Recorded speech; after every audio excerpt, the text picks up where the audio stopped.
Cain and Abel, the first brothers, the first blood.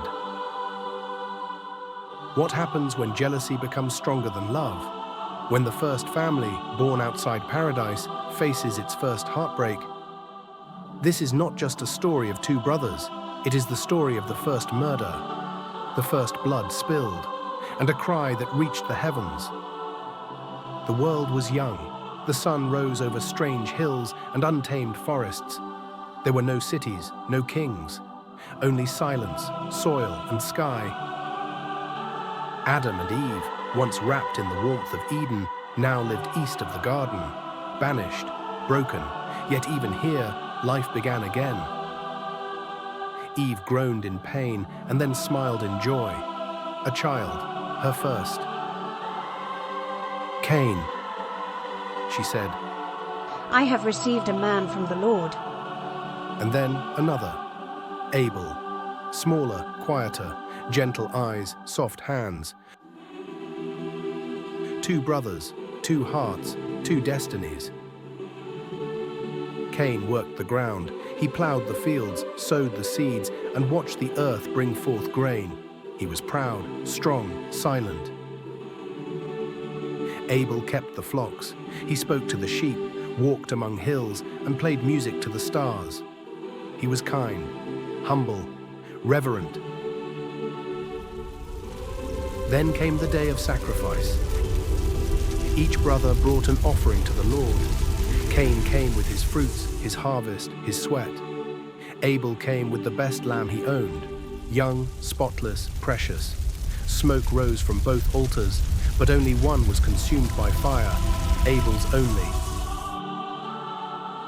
Cain watched in silence, a silence that cracked like thunder inside his soul. Why him? Why not me? Why does God love his offering more? God spoke to Cain. Why are you angry? If you do well, will you not be accepted? But if not, sin lies at your door. It desires to have you, but you must rule over it. But Cain's heart burned, not with repentance, but with rage. Abel, come walk with me, Cain said one morning. The field was quiet, the sky cloudless, the air heavy. Abel followed, trusting, smiling. Then, a sound, a shout, a rock lifted high, a cry of pain. Abel fell, breathless, bleeding. The ground drank his blood, and Cain stood over him, shaking, gasping. His brother was gone, and with him, something inside Cain died too. Then, a voice, not from earth, but from heaven. Cain, where is your brother Abel? Cain looked up, eyes hollow, words bitter. I do not know. Am I my brother's keeper? The voice thundered, what have you done? Your brother's blood cries out to me from the ground. God's heart grieved, not for vengeance, but for what was lost. You are cursed from the earth. When you till it, it will no longer yield to you. A fugitive and a wanderer you shall be. Cain broke. My punishment is too great to bear. Anyone who finds me will kill me. But the Lord, even in wrath, showed mercy. He marked Cain, a divine sign, a shield of protection. No man would harm him, but he would wander alone.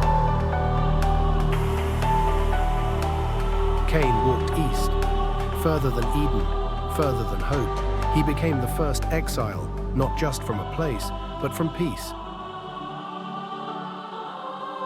And Abel, his blood cried out for justice, and it was heard. The world changed that day. The earth, once only a garden, became a witness of love, of hate, of consequences. This story is not just about Cain, it's about every heart that faces a choice. Will you master the sin that crouches at your door, or will you let it in? Even in judgment, God whispers, if you do well, you will be accepted. Would you have chosen differently?